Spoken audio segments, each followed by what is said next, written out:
오늘부터 이제 드디어 여러분들에게 창세기부터 시작해서 요한계시록까지의 성경의 중요 구절들을 요약해서 알려드리고, 오늘 첫 시간으로 창세기 요약을 한번 해보겠습니다. 아까 서두에 말씀드렸습니다만 창세기만은 다른 성경은 한 시간에 다 요약을 할 수 있는데, 창세기는 너무 많은 중요 정보들을 담고 있어서 창세기만큼은 2강을 통해서 1강, 2강을 통해서 두 번에 나눠서 창세기를 요약 한번 해드리도록 하겠습니다.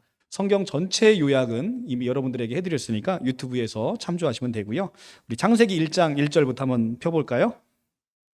창세기는 우주의 창조로부터 요셉의 죽음에 이를 때까지 하나님의 계시 역사가 어떻게 흘러가고 있는지 우리에게 보여주는 책입니다. 그리고 창세기에는 정말 많은 정보를 담고 있는데, 일단 창세기 1장 1절이 제일 중요하죠. 창세기는 1장 1절. 제가 이제 중요 성구를 말씀드릴 때 여러분들이 밑줄 치거나 이렇게 하셔서 나중에 다시 보실 때 도움이 되셨으면 좋겠습니다. 태초에 하나님이 천지를 창조하시니라. 가장 중요합니다. 태초에라는 단어도 너무 중요하고, 하나님이라는 단어도 너무 중요하고, 천지라는 단어도 너무 중요하고, 창조라는 단어도 너무 중요합니다.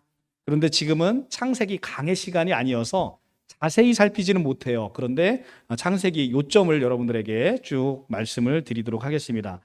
창세기 1장 1절은 하나님께서 태초에 이 천지를 창조하셨다라는 위대한 선포로부터 시작이 됩니다. 그런데 창조 이전에는 이 세상은 어떤 세상이었습니까? 땅이 혼돈하고 공허하며 흑암이 깊음 위에 있습니다. 그렇죠? 무질서한 세상에서 하나님께서 질서를 부여하신 것, 이것이 바로 창조입니다. 무질서한 세상, 혼돈하고 공허하고 흑암이 깊음 위에 있는 세상이에요. 그래서 우리는 이 빛이 오기 전에는 빛이신 예수 그리스도, 요한복음에 나오죠. 요한복음 1장에 예수 그리스도는 빛이다, 생명의 빛이다 라고 말씀하시는데, 이 빛이 오기 전에는 우리는 혼돈하고 공허하고 흑암의 깊음 위에 있는 인생을 살아갈 수밖에 없다는 것입니다. 빛이 올 때 비로소 어둠이 물러가는 것이죠. 빛과 어둠은 함께 할 수 없잖아요. 빛이 와야 비로소 어둠이 물러가는 것입니다. 그래서 생명의 빛인 예수 그리스도를 내 마음에 내가 믿음으로 믿을 때 내 안에 있는 모든 어둠과 좌절과 절망과 흑암과 공허가 싹 물러가게 되는 그런 것을 우리가 경험하게 되는 것이죠. 그게 우리 창세기 1장과 2절을 통해서 우리가 확인할 수 있는 것이죠. 그래서 하나님께서 이 빛을 보시고 하나님 보시기에 좋았더라, 토부라는 단어를 쓰는데, 하나님 보시기 좋았더라, 토부라고 해서 하나님의 이 창조를 무질서에서 질서를 부여하심으로 얼마나 하나님께서 좋으셨는지 우리가 보게 됩니다. 그리고 1장 5절에 보면 저녁이 되고 아침이 되는 제니 이는 첫째 날이다 라는 대목을 여러분들이 눈여겨보셨으면 좋겠어요. 우리 인생은 저녁이 되고 아침이 되는 인생이에요. 우리는 아침이 되고 저녁이 되는 것 같잖아요. 그런데 하나님의 창조 질서 안에서는 저녁이 되고 아침이 되는 것이에요. 그러니까 빛이 없는 인생은 늘 저녁인 것입니다. 예수 그리스도가 이 땅 가운데 우리에게 오셔서 우리 마음속에 오실 때 우리는 비로소 첫째 날의 광명한 빛을 보게 된다는 것이죠. 그래서 성경은 저녁이 되고 아침이 되니 이는 첫째 날이다, 이렇게 되는 것입니다. 아침이 되고 저녁이 되는 게 아닙니다. 창세기 1장은 쭉 이제 천지에 창조하는 것에 대한 언급을 하고 있는데, 우리가 이 창조 질서에서 눈여겨보셔야 되는 것은 생명의 성장이에요. 보시면 11절에 보면 풀과 씨를 하나님께서 종류대로 창조하시죠.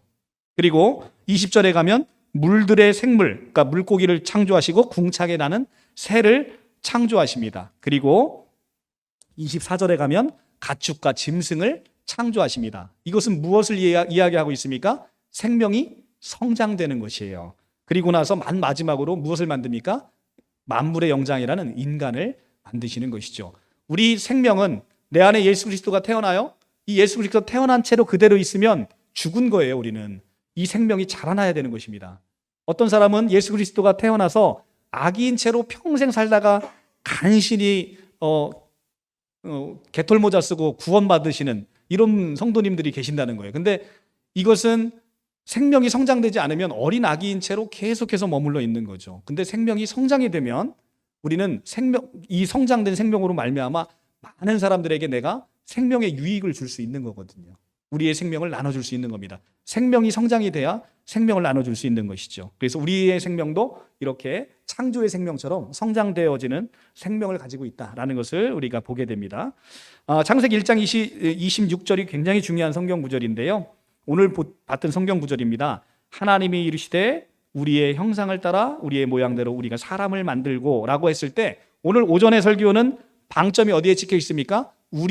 우리가 라는 단어였었어요. 복수, 그죠? 엘로힘이라는 단어였는데 이 엘로힘이라는 우리가라는 복수 말고 오후에 오늘 우리가 눈여겨봐야 되는 것은 우리의 형상을 따라입니다. 형상을 따라. 이 형상을 따라가 굉장히 중요한 거예요. 왜냐하면 우리는 그냥 만들어진 게 아니라 누구를 따라? 하나님의 형상을 따라 만들어진 거예요. 그러니까 우리 모습은 하나님의 형상을 닮을 수밖에 없는 겁니다. 창조 질서 안에서 에어컨 좀 꺼주세요. 추우시다네요. 창조 질서 안에서는 우리는 하나님의 형상을 따라 만들어졌기 때문에 우리의 본래 모습은 하나님을 영화롭게 하고 하나님을 드높여지는 본래 목적이 우리에게 있는 것이죠. 그래서 그런데 이런 인간에게 있어서 죄의 유혹이 다가오고 죄의 유혹으로 말미암아 우리가 하나님의 형상을 잃어버리게 된 것입니다. 그래서 우리는 그것을 죄값이라고 하는 것인데요. 창세기 2장은 이렇게 인간을 만드시고 하나님께서 인간이 살 수 있는 아주 최적의 환경인 에덴 동산을 만드시고 아담을 에덴 동산으로 이끄십니다. 이 에덴 동산은 우리가 그리고 있는 파라다이스죠. 그 안에는 모든 좋은 것들이 다 있습니다. 그리고 사람에게 내가 이 동산에 있는 각종 나무의 열매를 다 먹되 임의로 먹되 딱 하나 선악을 알게 하는 나무를 먹지 말라고 2장 16절 17절에 이야기하십니다. 내가 이걸 먹는 날에는 정령 죽으리라 라고 이야기하는 바로 이 말씀을 인간에게 내렸습니다. 왜 선악과를 만드시고 이걸 먹지 말라고 하셨냐면 하나님과 인간의 구별됨입니다. 하나님은 창조주시고 인간은 피조물이라는, 인간이 에덴 동산에서 모든 나무의 열매를 임의로 먹게 되면 어떤 현상이 벌어집니까? 그 동산의 주인이 자기인 줄 착각한다는 거예요. 그렇기 때문에 이 나무를 보면서 나를 만드신 하나님이 계시구나, 그리고 하나님께서 내가 이걸 먹지 말라고 하셨으니 내가 하나님 말씀에 순종해야 되겠구나를 늘 보면서 우리가 깨달았어야 되는 것이죠. 그런데 뱀이 와서 뭐라고 얘기합니까? 3장 1절에 간교한 뱀이 나타나서 하나님이 참으로 너희에게 동산 모든 나무의 열매를 먹지 말라 하시더냐 이렇게 물어봅니다. 하나님이 얘기한 거와 다르죠. 하나님은 모든 걸 먹되 이거 먹지 말라고 했는데 뱀은 와서 거꾸로 물어봐요. 하나님이 정말 모든 나무의 열매를 먹지 말라 하시더냐. 이렇게 뱀은 우리를 교묘하게 속입니다. 하나님의 말씀을 교묘하게 바꾸는 거예요. 그게 뱀의 사탄의 본질인 거죠. 우리에게 속이는 자, 뱀이죠. 그래서 이 뱀으로 말미암아 하와가 이 3장 5절에 보면 너희가 그거를 먹는 날에는 너희 눈이 밝아져서 하나님같이 되어 선악을 알 줄을 하나님이 아심이라. 선악과를 먹게 되는 이유가 뭐네요? 하나님처럼 되고 싶은 인간의 욕망을 자극한 거예요. 이 세상의 주인이 누구로 삼으라는 거예요? 바로 아담, 하와, 네가 이 세상의 주인이 될 수 있어 라는 것을 뱀은 끊임없이 우리에게 유혹하고 있다는 것이죠. 우리도 이 땅을 살아가면서 우리가 주인된 삶을 살아가는 것처럼 어리석고 바보스러운 게 없다는 것입니다. 하나님의 은혜를 구하며 사는 것이 바로 인간된 본분이라는 것입니다. 하나님께서 모든 것을 풍성함으로 주셨는데 그렇죠? 우리 아버지가 재벌인데 내가 매일 가서 막 노동일을 해요. 이게 얼마나 불쌍하고 어리석습니까? 아버지가 재벌이면 그 재벌을 누리며 살면 되는 거거든요. 그런데 그 아버지 재벌을 두고 가서 매일 너는 네 땀 흘려서 벌어먹고 살아야 돼 라는 이 꿰매 빠져서 우리가 가서 늘 남한테 동냥질을 하고 이렇게 해서 살아가면 너무나 안타까운 것이죠. 그런데 뱀이 꼬신 게 바로 그거예요. 이 땅은 네가 주인이야 라는 것을 이들에게 얘기를 해줍니다. 그래서 이들은 결국은 먹지 말라는 선악과를 먹게 되었죠. 그래서 이들에게 선악과 먹고 진짜로 선악과를 먹게 되니까 눈이 밝아졌습니다. 3장 7절에 그들의 눈이 밝아져. 그죠? 그들의 눈이 밝아져 자기의 벗은 줄을 알고 무화과 나무 잎을 엮어서 치마를 삼았더라. 벗은 게 부끄러워진 겁니다. 그전에는 전혀 알지 못했던 부끄러움이라는 게 죄의 부끄러움이 이제는 이들에게 온 것이지요. 그래서 이들이 선악과를 먹고 가장 크게 실패한 게 3장 8절에 나와요. 하나님 앞에서 가장 하나님이 해서는 안 되는 것, 그것이 바로 3장 8절 여호와 하나님의 낯을 피하여 동산 나무에 숨은지라. 이제는 하나님 앞에 나가기를 꺼려하는 것이죠. 하나님의 낯을 피하는 것, 이것이 피조물에게 오는 가장 저주스럽고 가장 큰 죄악이 바로 이겁니다. 여호와 하나님의 낯을 피하는 것. 그러니까 어떤 분 교회 가자고 하면 나는 죄가 많아서 교회 못 가, 이러시는 분도 있잖아요. 그죠? 죄가 많으니까 교회 오셔야 되는데 나는 그 목욕탕 가자고 하면 나는 때가 많아서 목욕탕 못 가, 이러시는 분하고 똑같은 거예요. 그죠? 근데 때가 많으시니까 목욕탕 가서 때를 빚게 해야죠.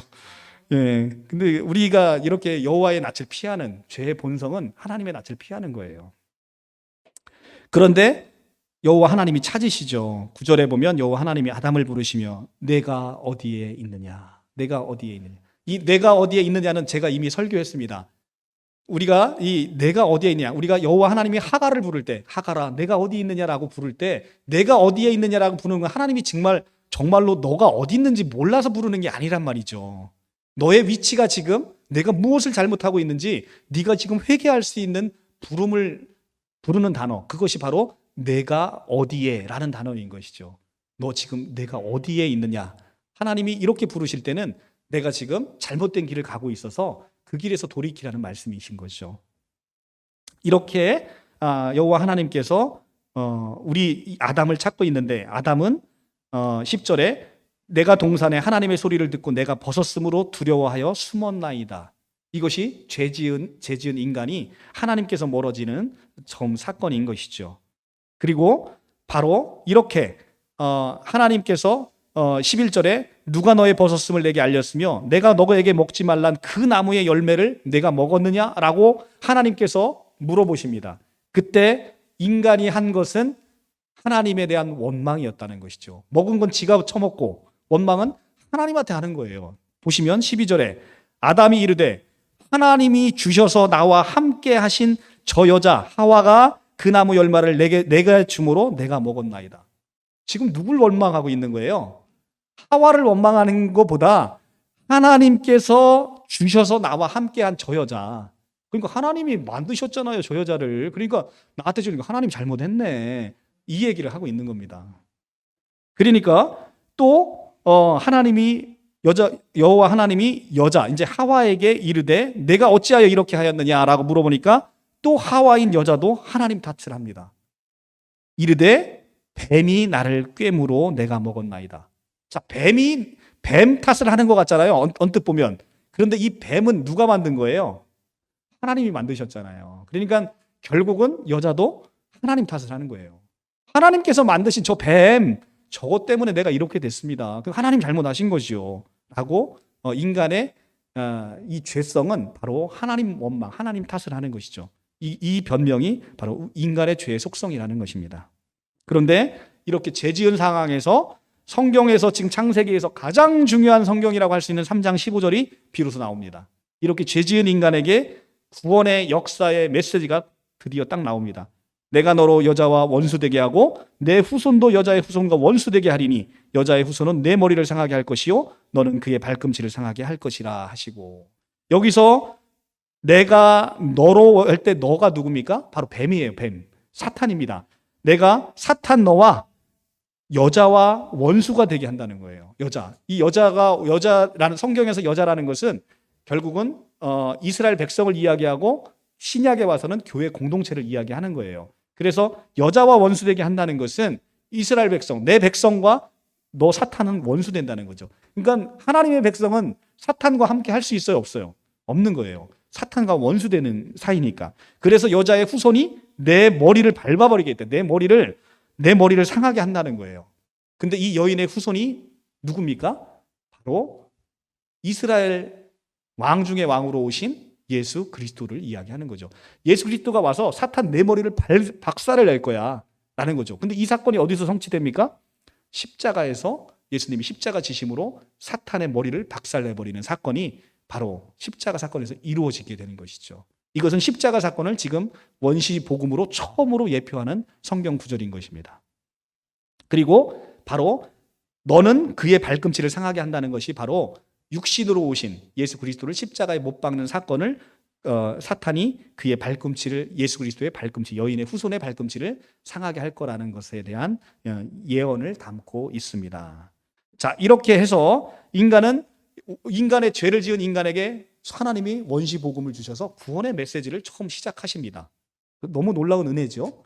그리고 나서 인간은 어찌됐든 이 선악과를 먹은 죄로 인해서 이제는 여자는 임신하는 고통을 겪게 된다라고 16절에 말씀하시고, 남자는 수고하여, 땅에 수고해서 수고를 하야만 땅의 소산을 먹을 수 있는 그런 고통을 인간에게 허락하신다라고 얘기합니다. 땅은 언제나 죄진 인간에게 18절에 보면 가시덤불, 가시와 엉겅퀴를 늘 냅니다. 그러니까 가시와 엉겅퀴를 내는 땅을 인간은 끊임없이 기경해서 자기의 노력으로 먹고 살아야 되는 것이죠. 인간이 타락하기 전에는 하나님이 먹여 살리셨어요. 그런데 이제 인간이 타락하고 나서는 인간은 자기 힘으로 먹고 살아야 되는 존재가 된 것이죠. 그러니까 자기 힘으로 먹고 살기를 희망하는 사람은 얼마나 어리석은 인간인지를 우리가 알게 되는 거죠. 하나님을 의지하는 삶이 가장 복된 삶이라는 걸 성경은 우리에게 다시 보여줍니다. 자, 20절에 가면 21절에 가면 성경은 이렇게 선악과를 먹은 아담과 하와에게 있어서도 구원의 은총을 베푸십니다. 여호와 하나님이 아담과 그의 아내를 위하여 가죽옷을 지어 입히시니라. 굉장히 중요한 구절이죠. 그죠? 하나님이 아담과 하와를 위해 가죽옷을 해입혔다는 건 이들이 무화과 나무 잎을 해서 가렸잖아요. 근데 이 무화과 나무 잎은 벌레가 가득해서 사람이 입고서 살 수 없는 것이란 말이에요. 근데 그걸 벗겨버리고 가죽옷을 지어 입히신다라는 겁니다. 가죽옷은 무엇입니까? 누군가가 죽어야 나오는 것이죠. 누군가가 죽어야 나오는 이 가죽옷, 예수 그리스도의 십자가의 죽으심, 어린 양의 죽으심을 예표하고 있는 것이죠.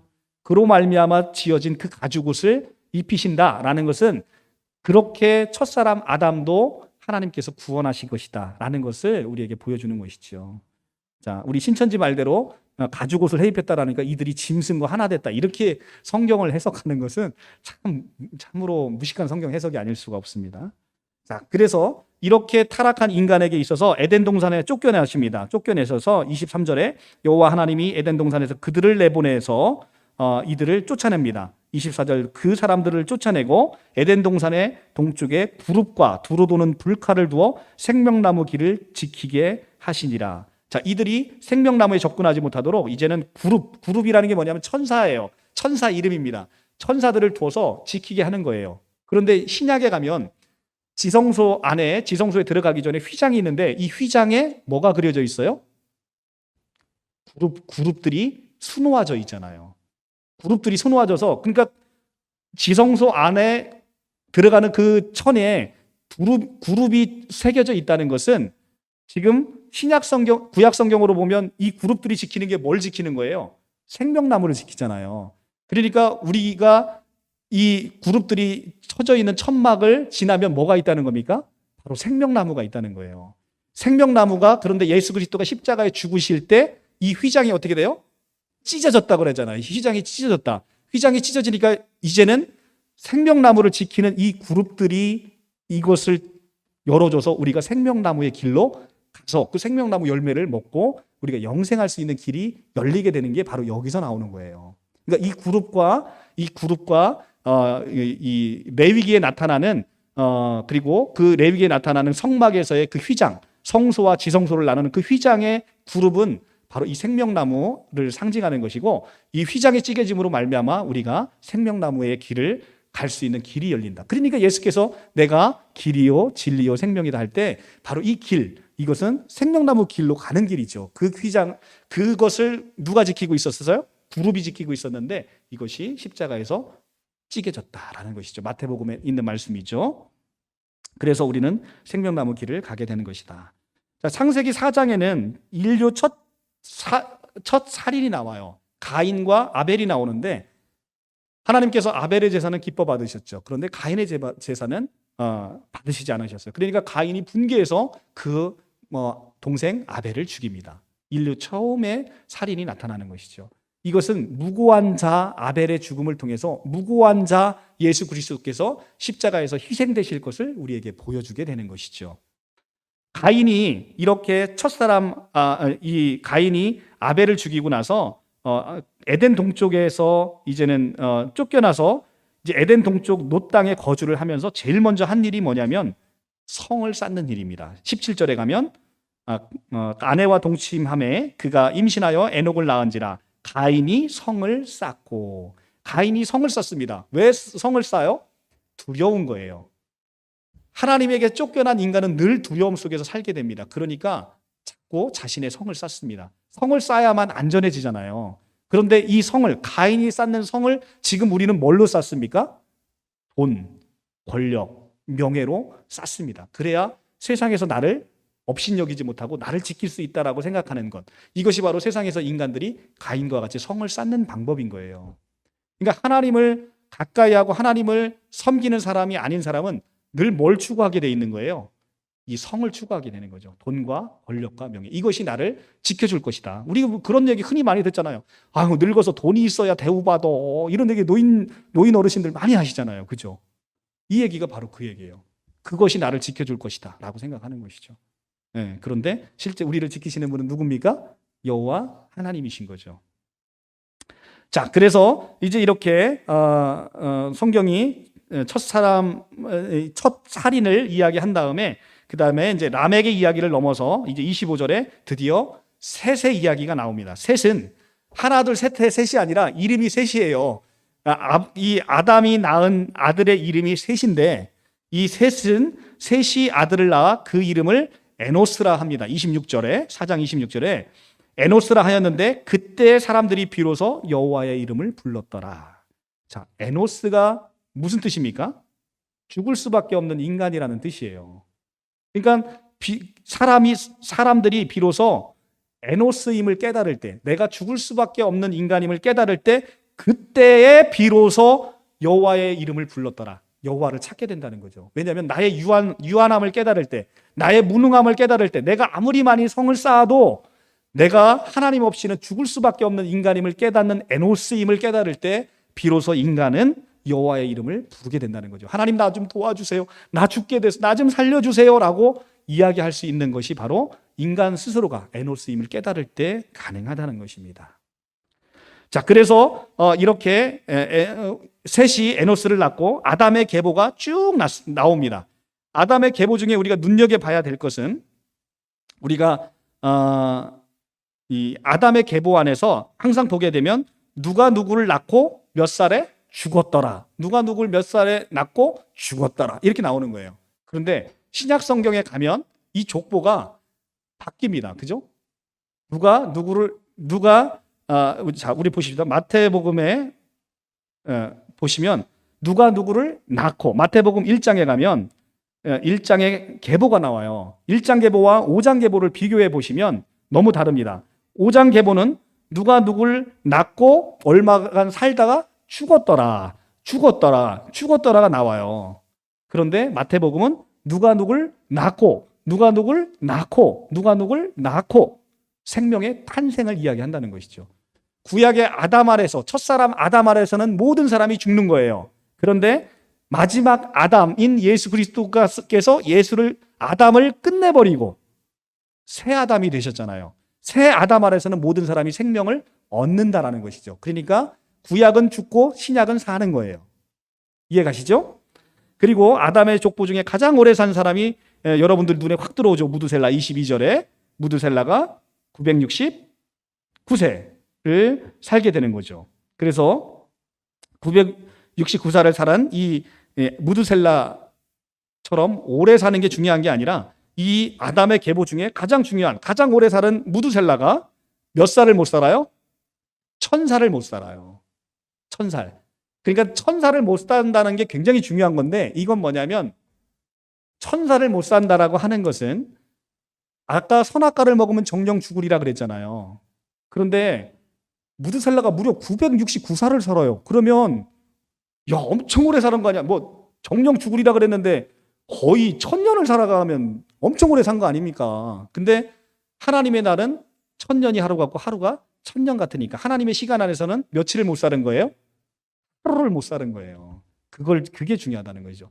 천은 하나님의 숫자예요. 그러니까 인간이 아무리 발버둥 쳐봐야 어디를 못 간다는 거예요?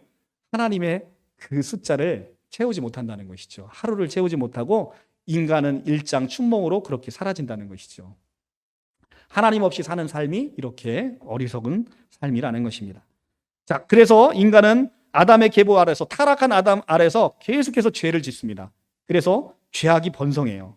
6장 1절에 사람이 땅 위에 번성하기 시작할 때라고 하면서, 사람이 땅에 번성하니까 뭐가 번성해요? 죄가 번성하는 거죠. 아담은 죄의 상징이에요. 아담이 아담을 낳아요. 아담이 아담을 낳으면 죄가 죄를 낳는 거예요. 죄가 죄를 계속 낳는 거예요. 그러니까 세상에 사람이 많아지면 뭐가 관영해요? 죄가 관영한 것이죠. 그러니까 6장 3절에 여호와께서 이르시되 나의 영이 영원히 사람들과 함께 하지 아니하리니 이는 그들이 육신이 됨이라.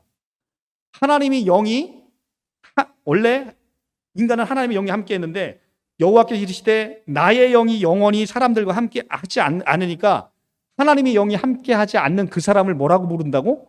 육신이라고 부른다는 거예요. 육신.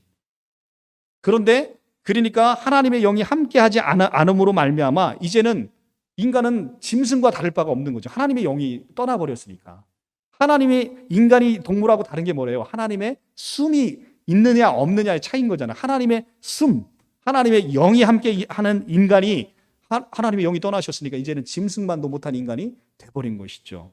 근데 이것이, 육신이 되는 이것이 언제 회복이 됩니까?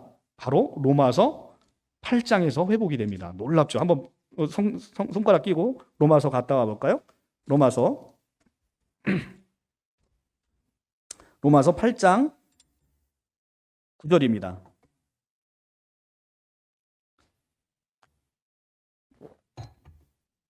하나님의 영이 떠나니까 249쪽이에요. 249쪽. 하나님이 영이 떠나니까 뭐가 됐다고 그랬습니까? 육신이 됐다고 그랬잖아요. 근데 예수 그리스도로 말미암아 8장 9절에 만일 너희 속에 하나님이 영이 거하시면 너희가 육신에 있지 아니하고 영에 있나니. 자, 아까는 하나님의 영이 떠났어요. 그러니까 뭐가 됐대요? 육신이 됐대요. 하나님의 영이 다시 들어와요. 그러니까 뭐가 됐대요? 육신에 있지 아니하고 영에 있답니다. 그래서 누구든지 그리스도 영이 없으면 그리스도의 사람이 아니라. 여러분들 그리스도인이시잖아요. 그리스도의 영이 있는 거예요. 그러면 여러분들은 더 이상 뭐에 있지 않는 겁니까? 육신에 있지 않은 거예요. 여러분들은 영에 있는 사람이라는 거죠. 여러분들은 신령한 사람들이라는 거예요. 이 6장 3절의 말씀이 십자가 이후에 이렇게 예수 그리스도로 말미암아 놀랍게 떠난 하나님의 영이 다시 우리에게 오게 돼 있는 것이죠. 자, 그래서 6장 3절이 굉장히 중요하고요. 그리고 이렇게 죄가 관영해지니까 하나님께서 땅 위에 사람을 지으셨음을 한탄하십니다. 6장 6절에 보면 우리가 굉장히 하나님의 그 인격을 볼 수 있죠. 하나님께서도 감정이 있으신 거예요. 땅 위에 사람을 지으셨음을 한탄하사. 얼마나 사람들이 죄에 관영했으면 하나님이 한탄하시겠어요.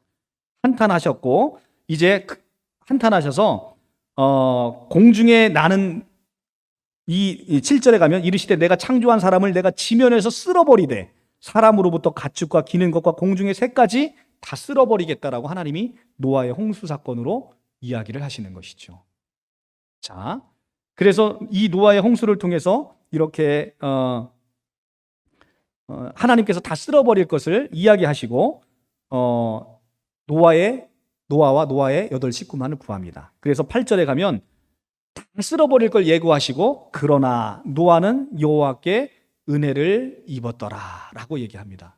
노아는 여호와께 은혜를 입었더라. 더우셔서 그러시죠? 전사님 조금만 더 오시고 뒤에 걸 켜고 조금 더 앞으로 내리셔서 그러나 노아는 여호와께 은혜를 입었더라. 네. 네. 뒤에 거만 켜니까 여기 앞에 오시면 바람이 안 올 거예요. 네. 그러면 노아는 여호와께 은혜를 입었더라 하고 우리가 6장 8절과 6장 9절의 순서가 절대 바뀌면 큰일 나는 거예요. 6장 8절과 6장 9절의 순서는 너무 중요합니다.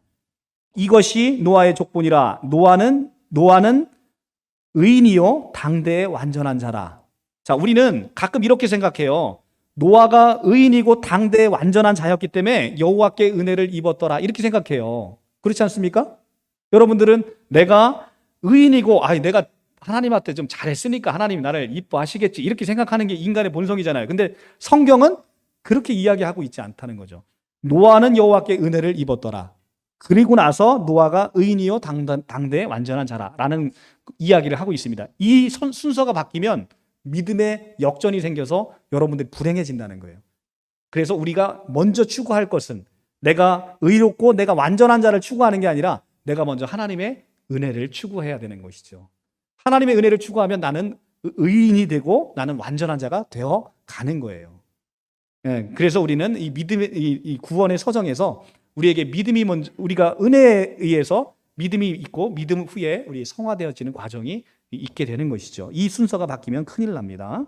자, 그래서 노아로 하여금 거대한 홍수를 짓게 합니다. 그리고 하나님께서 이제 바야흐로 비를 이제 쏟아부을 준비를 하십니다. 이 노아의 방주를 무엇으로 바르게 합니까? 6장 14절에 역청을 그 안에 안팎에 칠하라고 합니다. 이 역청으로 번역되어 있는 코페르라는 단어는 이게 식물 기름으로 만들어지는데 식물에 상처를 내서 만들어지는 기름이에요. 예수 그리스도의 보혈을 상징하고 있는 것이죠. 그래서 이 역청을 노아의 방주에 바르는 건 그리스도의 보혈을 바르는 거죠. 그리스도 보혈로 말미암아 우리가 구원을 받는 것을 상징적으로 보여주고 있는 거예요. 그런데 중요한 단어가 11장 3절에 또 나와요. 11장 3절에 바벨탑을 만들 때도 역청을 바르는데 11장 3절에 가면 벽돌로 돌을 대신하며 역청으로 진흙을 대신하고 할 때 역청이 나옵니다. 바벨탑을 쌓을 때도 역청이 나오는데 이 단어가 달라요. 앞에 단어는 그리스도의 보혈을 상징하는 이 식물에서 나오는 이 역청은 코페르예요. 그런데 11장 3절에 나오는 단어는 케마르예요. 케마르. 원어 성경의 단어가 달라요. 이 케마르는 뭐냐면 죽은 시체의 기름인 거예요. 그러니까 죽은 시체의 기름으로 만든 바벨, 그러니까 인간이 쌓는 바벨탑은 죽음이 그 안에 가득하다는 거예요. 그런데 우리 하나님 여호와 하나님께서 우리에게 주시는 구원의 방주는 그리스도의 보혈로 가득하다는 것이죠. 우리가 그것을 성경을 통해 보게 되는 것이죠. 하나님께서는 이 홍수 심판을 통해서 인간을 쓸어버립니다. 다 쓸어버리고 나서 이제 노아의 8 식구만을 구원하십니다. 그리고 이제 노아의 8 식구를 구해내서 이들을 방주에서 나오게 한 후에 8장 21절에 이렇게 말씀하십니다. 여호와께서 그 향기를 받으시고 그 중심에 이르시되 내가 다시는 사람으로 말미암아 땅을 저주하지 아니하리니 이는 사람 마음이 계획하는 바가 어려서부터 악함이라. 자, 하나님은 인간은 원래 이렇게 악하니까 이 악함으로 말미암아 내가 다시는 홍수에 이런 무자비한 심판을 하지 않겠다라고 우리에게 언약을 주십니다. 그리고 이것을 이제 이 언약을 주시면서 9장 1절에 다시 노아와 그 아들에게 첫사람 아담에게 주었던 그 축복을 또 줍니다. 생육하고 번성하고 땅에 충만하라 라는 하나님의 놀라운 축복을 선포하십니다. 그리고 나서 엄청나게 이제 이 축복을 이제 받게 돼서 노아의 자손들이 번성을 하게 되죠. 노아의 번성으로 이제 다시는 홍수로 멸하지 아니하겠다라는 언약을 주시면서 9장 11절에 땅을 멸할 홍수가 다시는 있지 아니하리라라고 하면서 13절에 가면 내 무지개를 구름 속에 두었나니 이것이 나와 세상 사이의 언약의 증거니라라고 해서 무지개를 보면서 하나님이 이제는 이 무지개를 보면 다시는 홍수를 내가 너에게 멸하지 않겠다라는 언약을 주신 거예요. 그래서 우리는 이거를 무지개 언약이라고 부르는 거예요. 노아의 언약을 무지개 언약이라고 부르는 이유가 바로 여기에 있는 것입니다. 자, 그래서 이제는 이제 노아의 아들이 이제는 이제 생육하고 번성하고 땅에 충만하게 되는데 노아의 아들은 셈과 함과 야벳으로 이루어집니다. 9장 18절. 셈은 우리가 지금 무슨 족이에요? 우리는 셈족이에요. 셈족. 이게 아시아권에 있는 사람들, 셈족에 있는 사람입니다. 함족. 함은 어디예요? 바로 이제 아프리카. 고대 근동에 있고 그 아프리카로 내려가는 함족이 바로 함의 후손들입니다. 그리고 야벳은 오늘날 유럽 사람들이에요. 유럽 사람들. 그러니까 셈과 함과 야벳을 낳게 됩니다. 그리고 함은 그렇게 이스라엘 백성들을 괴롭혔던 가나안인들의 조상이 되는 것이죠. 그래서 셈과 함과 야벳인데 셈족을 그렇게 괴롭히는 함의 자손들의 이야기가 이제 10장에 노아의 족보에서 나오게 되는 것이죠. 10장 6절에 가면 함의 아들은 구스, 그 다음에 미스라임, 붓과 가나안이죠. 가나안족이 바로 여기서 나오는 것입니다. 그리고 그 구스가 니무롯을 낳고, 이 니무롯은 우리가 이제 제가 설교 시간에서 이미 설교했습니다만 이제 모든 우상의 원형이 되는 거예요. 모든 우상의 원형이 돼서 이 우상 숭배를 하게 되는 그런 족속으로 나아가게 되는 것이죠. 그 다음에 15절에 가면 가나안은 장자 시돈과 헷을 낳고, 또 여부스 족속과 아무리 족속과 기르가스 족속을 이제 낳게 되는, 여기 그래서 여부스 족속과 아무리 족속이 가나안의 후손으로 나오게 되는 것인데, 이것은 이제 구약 성경에서 굉장히 중요한 족속들의 이름들인 것이죠. 자, 이렇게 해서 노아의 족보까지 이제 가게 되고, 노아의 족보 중에 가장 중요한 것은 셈의 족보예요. 왜냐하면 우리가 셈족이고 예수 그리스도가 어디에서 옵니까? 셈의 후손으로 오시잖아요. 그래서 셈의 후손에 아브라함이 오고, 아브라함의 후손으로 예수 그리스도가 오시는 거기 때문에 셈의 족보가 중요하다. 근데 그 셈의 족보를 이야기하기 전에 마지막에 11장에 뭐가 나오냐면 바벨탑 사건이 나오게 되는 거예요. 바벨탑은 뭡니까? 인간이 하나님께 대적할 수 있는 가장 흉악한 범죄. 그게 뭐냐면 홍수 심판을 한번 겪으니까 이제는 하나님이 심판해도 우리가 살아남을 방법을 택해서 하늘로 올라가자는 거예요. 그래서 하늘로 올라가서 이제는 하나님이 심판, 당신이 아무리 우리를 심판해도 우리는 살아남을 거야, 이렇게 얘기하는 거예요. 그게 바로 바벨탑인 것이죠. 근데 이 바벨탑의 속성이 뭡니까? 11장 4절에 성읍과 탑을 건설하여 그 탑 꼭대기에 하늘에 닿게 하여 우리의 이름을 내는 것, 그게 바로 바벨탑 사건인 거예요. 그러니까 바벨탑은 결국은 무슨 얘기입니까? 우리 스스로의 이름을 온 세상에 드러내고, 우리는 하나님의 이름을 드러내야 되는 족속인 것인데, 하나님의 영광을 드러내야 되는데, 그게 아니고 지금 바벨탑은 우리의 이름, 자신들의 이름을 세상에 드러내고자 하는 이 인간의 욕망이 바벨탑을 쌓게 되는 것이죠. 그러니까 인간은 끊임없이 지금도 바벨탑을 쌓잖아요. 세상에서 가장 높은 건물, 가장 큰 건물, 교회도 마찬가지죠. 그런 것을 추구합니다. 그런데 보란듯이 우리가 9.11 테러를 보게 되면 인간이 그렇게 자랑하는 건물, 하루아침에 무너지는 게 바로 인간이 쌓은 바벨탑인 것이죠. 하나님 아래서는 하루아침에 무너지는 게 인생이라는 것이죠. 아무리 높은 탑을 쌓아보십시오. 하나님이 휙 하고 무너뜨리면 하루아침에 떨어지는 게 인생이다라는 것입니다.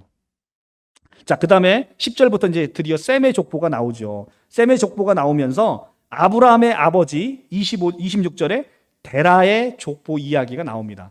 아브라함의 아버지 이름은 데라예요. 이 데라는 어떤 사람이냐면 우상을 숭배하는 자입니다. 이게 이제 사도행전에 나오는데요. 우상을 숭배하는 자인 이 데라의 족보 아래서 데라의 아들이 아브라함입니다. 그런데 창세기 12장, 창세기는 11장과 12장을 기점으로 완전히 바뀌는 거예요.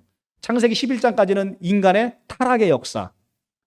그런데 이제는 그 타락의 역사에서 하나님이 이 타락한 세상을 그냥 두고 보시면 하나님의 의로우심과 하나님의 정의로우심이 흠이 가잖아요. 그러니까 하나님의 전능하심에 흠이 가지 않습니까? 그래서 이제는 인류 구원의 역사를 시작하는데, 그것을 바로 창세기 12장으로부터 시작하는데, 바로 한 사람을 부르는 사건으로부터 시작한다. 그게 누구예요? 아브라함을 부르는 사건. 그래서 데라를 소개하고 데라의 아들인 아브라함이 갈대아 우르에 있을 때 그 우상으로 물들어 있는 그곳에 있을 때 아브라함을 부르시는 사건입니다. 자, 12장이 그래서 12장 1절부터 완전히 반전을 이루어지는 사건으로 나타난. 그러니까 11장까지는 굉장히 스케일이 커요. 전 우주적인 사건을 다루는데 12장부터는 한 개인의 이 가족의 가문을 소개합니다. 그 가문을 통해서 하나님은 구원하고자 해서 그 가문을 소개하는 거예요. 12장 1절 여호와께서 아브라함에게 이르시되 너는 너의 고향과 친척 아버지 집을 떠나 내가 내게 보여줄 땅으로 가라. 이것을 아브라함에 부르는 사건. 본토 친척 아비의 집을 떠나서 내가 내게 보여줄 땅으로 가라는 거예요. 내가 너로 큰 민족을 이루고 내게 복을 주어 내 이름이 창대케 하리니 너는 복이 될지라. 너를 축복하는 자에게는 내가 복을 내리고 너를 저주하는 자에게는 내가 저주하리니 땅의 모든 족속이 너로 말미암아 복을 얻을 것이리라 하신지라. 아멘. 이것이 바로 아브라함과 하나님의 언약인 거예요. 근데 이 아브라함과 하나님의 언약은 아브라함만의 언약일까요? 아니면 여러분과 하나님의 언약일까요? 여러분과 하나님의 언약이라고 로마서 4장에 나와 있지요. 아브라함의 이야기가 아니라고 로마서 4장에 나와 있습니다. 우리 함께 보실까요? 로마서 4장 21절부터 244쪽이에요. 244쪽. 4장 21절부터 24절까지 우리 다 같이 합독하겠습니다. 시작. 약속하신 그것을 또한 능히 이루실 줄을 확신하였으니 그러므로 그것이 그에게 의로 여겨졌느니라.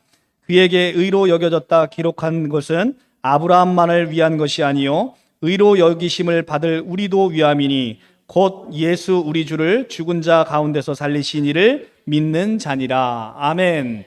자, 아브라함만을 위한 게 아니라는 거 얘기하잖아요. 근데 아브라함만을 위한 게 아니고 그럼 우리를 위한 건데 그 내용을 우리도 함께 보자는 거죠. 다시 한번 제가 12장 2절과 3절을 볼게요. 자, 창세기 12장 2절과 3절을 우리 합독하겠습니다. 시작. 내가 너로 큰 민족을 이루고 내게 복을 주어 내 이름을 창대하게 하리니 너는 복이 될지라. 너를 축복하는 자에게는 내가 복을 내리고 너를 저주하는 자에게는 내가 저주하리니 땅의 모든 족속이 너로 말미암아 복을 얻을 것이니라 하신지라. 아멘. 얼마나 여러분들에게 놀라운 축복을 주고 계십니까, 하나님이. 여러분을 축복하는 자를 축복하시고 여러분을 저주하는 자를 저주하신대요. 그리고 여러분을 말미암아 땅의 모든 족속이 여러분으로 말미암아 복을 받게 된다는데 얼마나 놀라운 축복을 지금 주고 계십니까? 이게 바로 성경입니다. 너무 은혜롭지 않습니까? 그렇죠. 자, 이렇게 이제 부름받은 아브라함, 이제는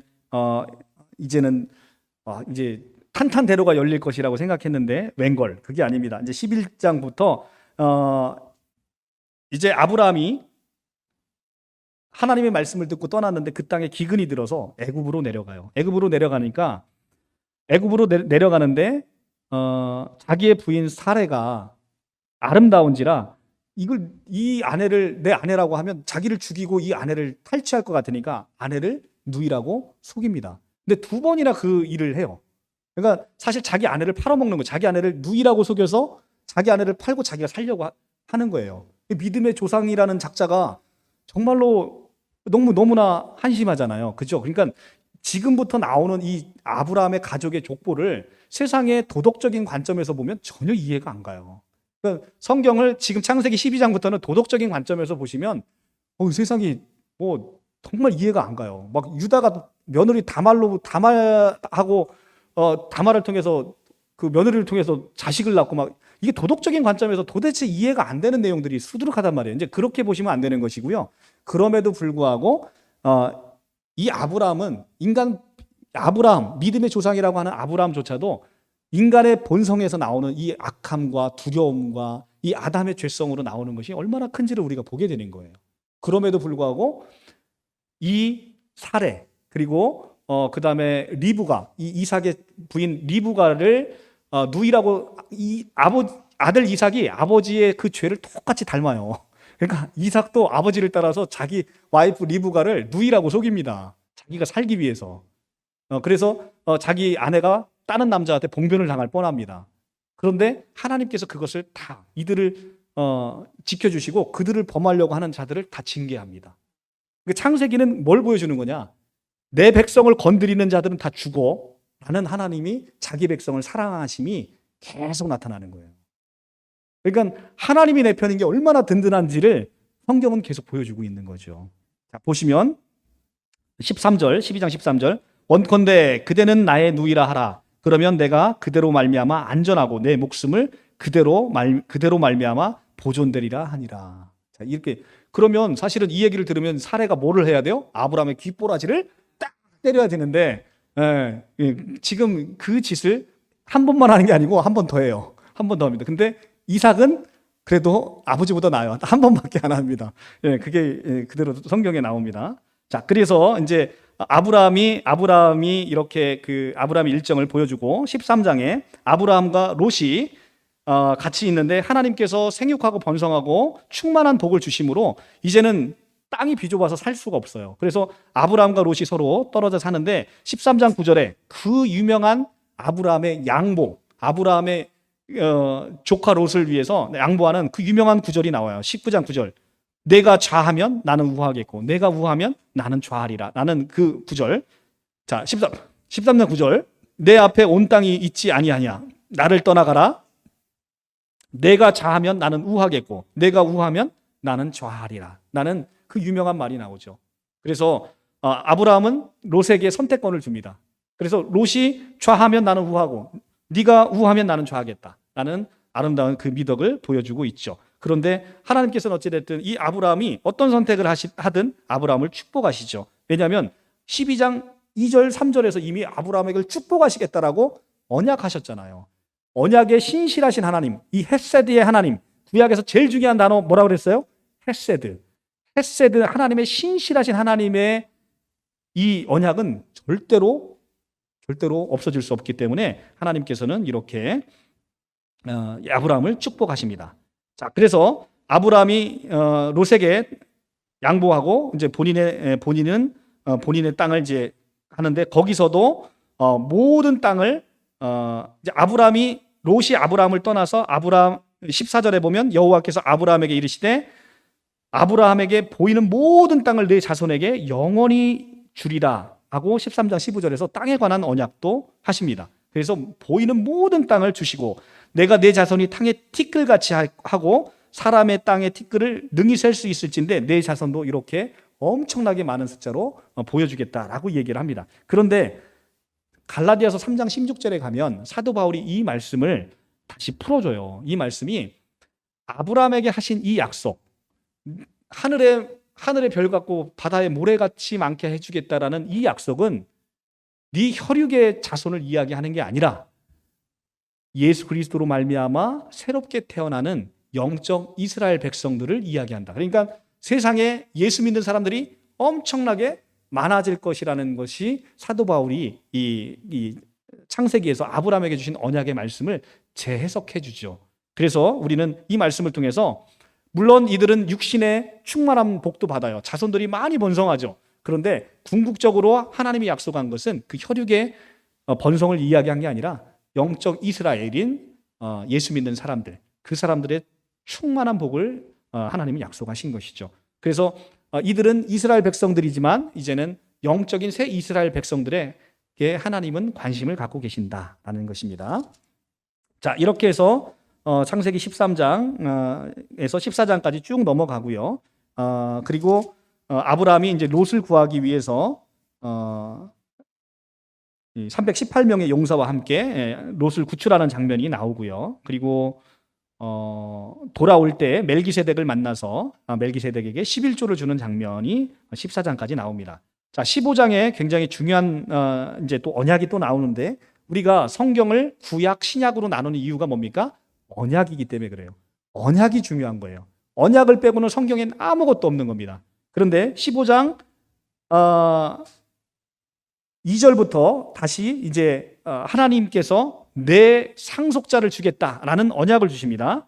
자, 15장 2절부터 보면 아브라함이 이르되 주 여호와여 무엇을 내게 주시려 하나이까 나는 자식이 없사오니 나의 상속자는 이 다메섹 사람 엘리에셀이니이다. 아브라함이 또 이르시되 주께서 내게 씨를 주지 아니하셨으니 내 집에서 길린 자가 내 상속자가 될 것이니라 라고 얘기하니까 여호와의 말씀이 그에게 임하여 이르되 아니야, 내 상속자는 내 몸에서 날 자가 내 상속자야. 내가 그냥 양자로 데리고 와서 기른 사람이 아니라 내 씨에서 날 사람이 내 상속자야 라고 이야기를 하십니다. 그리고 그를 이끌고 밖으로 나아가 하늘을 우러러 별을 셀 수 있나 보라. 그에게 이르되 내 자손이 이와 같으리라 라고 언약을 주십니다.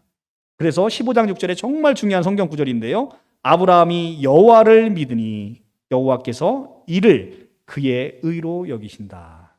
자, 아브라함이 여호와를 믿어요. 뭐를 믿었습니까? 여호와의 언약을 믿은 거예요. 근데 그것을 믿는 것을 죄인인 아브라함을 의로 여기는 중요한 증거로 지금 우리에게 선포하고 있는 거죠. 자, 우리가 예수를 믿으면 의롭다함을 얻어요. 마찬가지인 거죠. 하나님의 언약이 예수를 믿으면 너는 의롭다고 내가 칭하 줄 거야 라고 언약을 하셨기 때문에 지금 이 말씀을 통해서 15장 6절의 말씀을 통해서 이게 로마서 4장에서 인용되는 말씀이에요. 아브라함이 무엇으로 의롭다함을 얻었느냐? 행위로냐? 아니다. 하나님의 말씀을 믿음으로 의롭다함을 여겼다라는 로마서 4장 말씀이 인용되고 있는 말씀이 바로 이 15장 6절이에요. 그러니까 사람이 어떻게 의로움을 얻는 거냐면 무엇인가 옳은 행동을 해서 선한 행동을 해서 율법을 잘 지켜서 의로움이 되는 게 아니라 하나님께서 너에게 주신 약속을 내가 믿을 때, 신뢰할 때 그때 의로움을 얻게 된다는 것이죠. 바로 이 성경 구절에 굉장히 중요한 언약을 하고요. 근데 이 언약에서 또 하나 중요한 게 15장 17절이에요. 해가 져서 어두울 때 연기가 나는 화로가 보이며 타는 횃불이 쪼갠 고기 사이로 지나더라. 자, 이스라엘 백성들은 하나님과 언약을 맺을 때 이 쪼갠 동물을 쪼개요. 쪼개놔서 쪼개고 언약한 사람 두 사람이 거기를 지나가요. 그리고 이 약속을 지키지 못하는 자는 바로 이 동물처럼 쪼개진 동물처럼 이렇게 죽을 것이다 라는 것을 언약으로 하는 거예요. 그런데 지금 아브라함을 잠들게 하시고 12절에 가면 해질 때 아브라함에게 깊은 잠이 임하고 이렇게 되어 있잖아요. 12절에 해질 때 아브라함이 깊은 잠이 임하고 아브라함이 깊은 잠을 들었는데 17절에 횃불에 쪼갠 고기 사이로 지나가는 게 그럼 누가 지나가는 거예요? 하나님 혼자 지나가시는 거죠. 그러니까 아브라함과 함께 맺어야 되는 언약인데 이걸 맺으면 아브라함은 죽는 거잖아요. 아브라함은 약속을 못 지킬 거. 인간은 약속 못 지키잖아요. 그런데 하나님은 신실해서 하나님은 약속을 지키신다는 거예요. 그래서 이 쪼갠 고기 사이를 횃불이 지나가잖아요. 횃불은 뭘 상징합니까? 낮에는 구름 기둥, 밤에는 불 기둥 하는 그 횃불인 하나님의 임재를 상징하죠. 하나님의 임재가 지금 쪼갠 고기 사이로 지나가는 거예요. 하나님께서 자기 혼자 너는 약속 못 지켜도 나는 신실하게 내 약속을 지킬 거야 라는 약속을 우리에게 주시는 것이죠. 그리고 오늘 16장에서 하갈과 이스마엘 사건을 통해서 바로 다음 절에 아브라함은 하나님을 신뢰하지 못합니다. 왜냐하면 하나님한테 나한테 무슨 내 몸에서 날짜를 상속자로 세운다고 그랬는데 내 몸에서는 도대체 나이는 먹어가지 우리 와이프 사례는 경수가 끊어지지 도대체 애가 안 나오는 거예요. 그러니까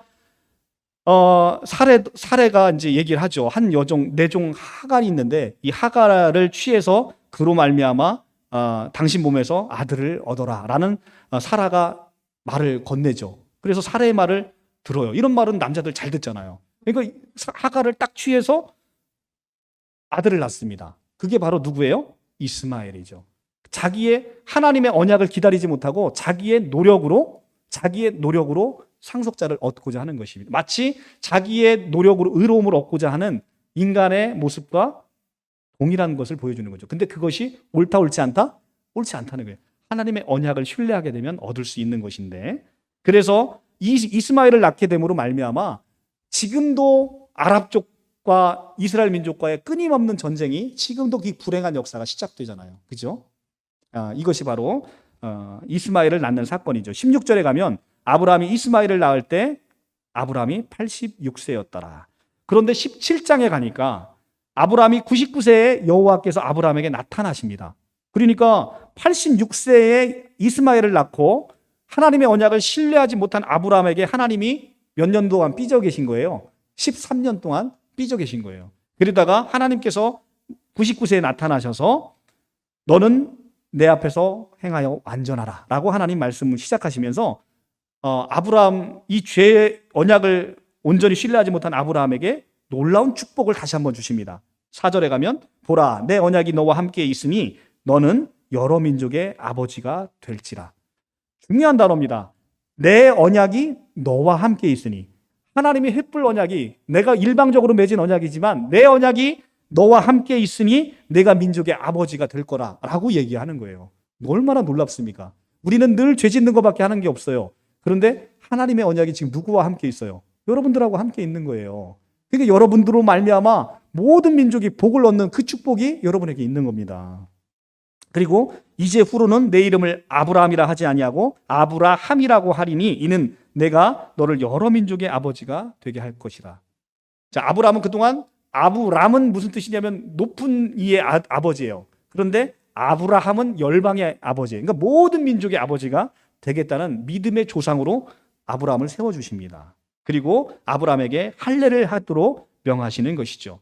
자, 아브라함의 의롭다함을 받는 사건은 지금 15장 6절에서 나왔잖아요. 그죠? 아브라함이 하나님의 언약을 믿음에 그것을 그의 의로 여겼다라고 얘기하잖아요. 그러니까 우리의 의로움은 할례를 받기 이전에 나오는 거죠. 할례는 17장에 나오잖아요.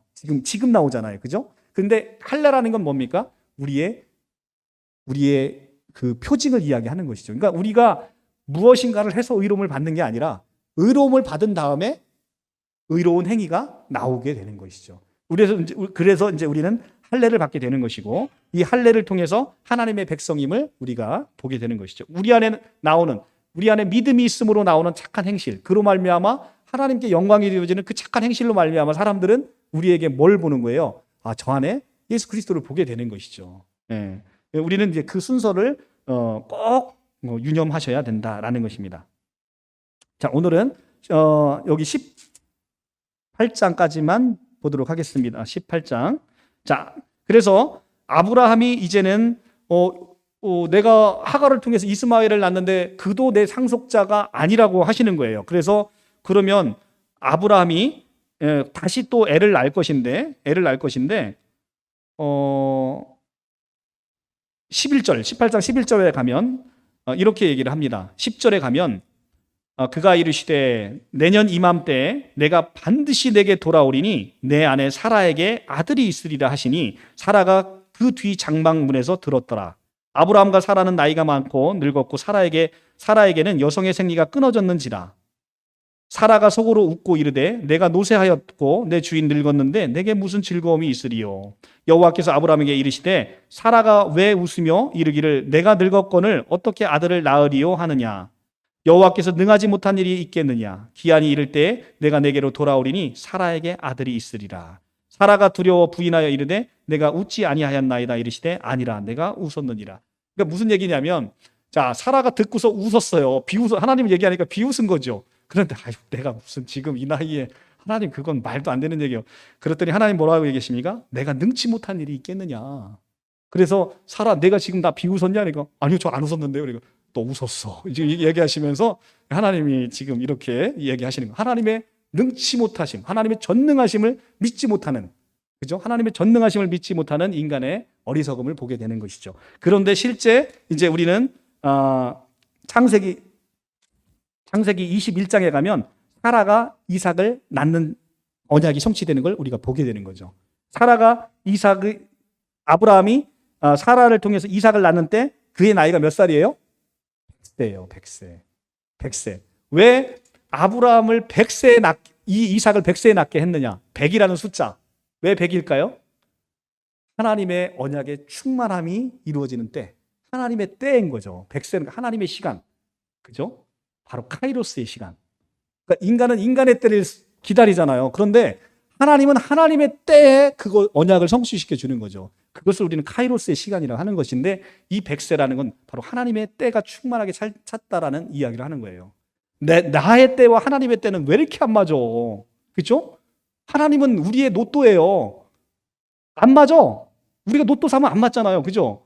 하나님은 우리의 로또니까 너무 안 맞아. 나랑 하나님은 너무 안 맞는 거예요. 나는 빨리 그 일이 이루어졌으면 좋겠는데. 그래서 하갈을 통해 이스마엘을 낳는데, 그런데 하나님의 때는 하나님의 충만한 때, 아브라함이 100세가 될 때 비로소 낳게 되는 것이죠. 그러니까 성경에 나오는 이런 숫자 하나하나가 그냥 나오는 숫자가 없어요. 그러니까 이스라엘의 역사 안에서의 숫자의 의미가 어떤 의미를 갖게 되는지를 알면 정말 성경은 놀랍게 은혜롭게 보이게 되는 것이죠. 자, 이렇게 해서 성경의 전반부, 창세기의 전반부를 우리가 한번 살펴봤습니다. 대략 한 50분, 55분 정도 걸렸는데요. 이렇게 창세기 전반부를 우리가 봤고요. 이제 마칠 거예요. 창세기 전반부를 마치고 다음에 이제 창세기 이제 후반부로 들어갑니다. 창세기는 이렇게 좀 할 이야기들이 굉장히 많고, 그래서 저희가 두 번에 나눠서 어쩔 수 없이 나눠서 하는데요. 여러분들 그래도 이렇게 성경 보시니까 조금 성경이 좀 되게 확 와닿죠? 예, 이제 이렇게 성경 전체를 볼 거예요.